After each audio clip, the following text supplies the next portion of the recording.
name is Ted Knopfel. I live on Chickadee Drive, and that is exactly what I would like to speak to. The consent agenda may work well for you people that have additional information, but someone simply picking this up a half hour before the meeting doesn't have any information at all.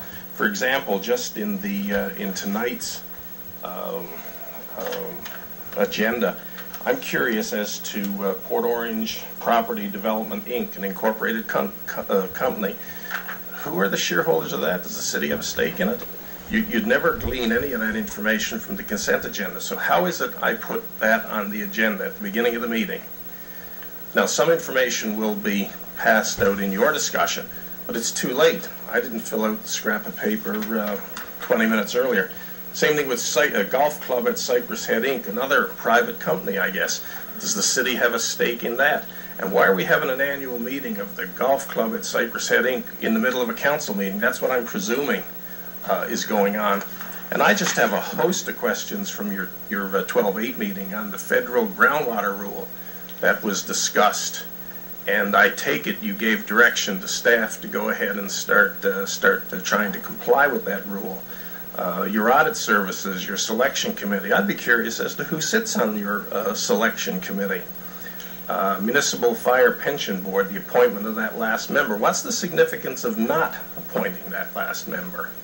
And again, there's no information to the public to have a serious input on it. The Harbor Oaks Canal dredging, at what cost? How much is invested to date? Once again, you may well have a clear understanding of that, but the people in the audience and the people picking this up do not. And then, of course, the last one, the Veterans Park. Again, very little information contained in this thing here that was out front at the beginning of last meeting.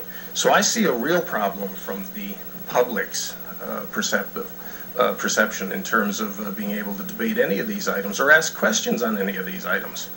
So I don't believe these items need to be passed over. In other words, if you don't fill it out on your way in here at 7, forever hold your peace. I think something else needs to be done to allow the public to speak on these items throughout the meeting or at some point in the meeting.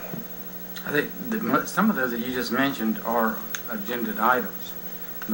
It's only the consent agenda, but you might also be true. There is a packet of information out there about what is on the agenda. You have the same. Is this the packet for tonight? There's the same as this is sitting out there. So this is not it. I picked up the wrong thing. Dummy me. Is that correct? Yeah, that's the summary. That's the summary. There is the whole packet that we have is out there also. Mayor? Yes. Isn't it posted online prior to council meeting? Yes. Yes. It's online also. It's online. It's at the library. Right. So there's an opportunity and for any resident to pull up our council agenda prior to the meeting. More than this memorandum. And that's outside right now? Yes. Mm-hmm.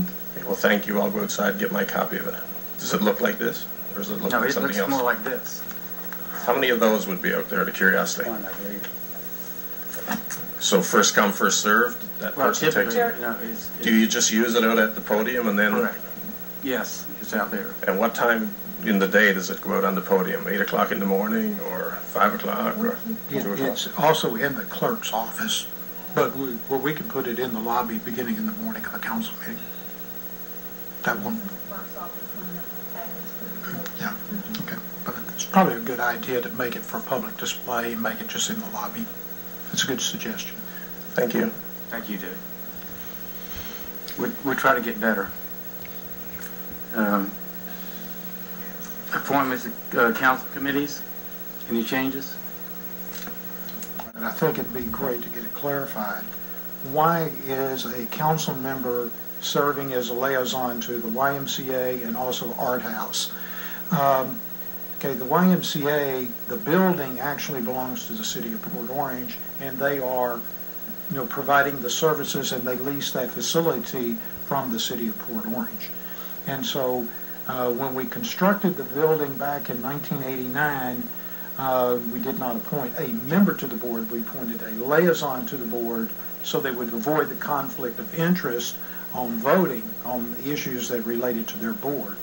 So that is the purpose is so that the council would have a direct person that would be sitting in a meeting that could come back and report to the city council about their financial situations, the issues that they were having to deal with in terms of facility, all of those particular issues.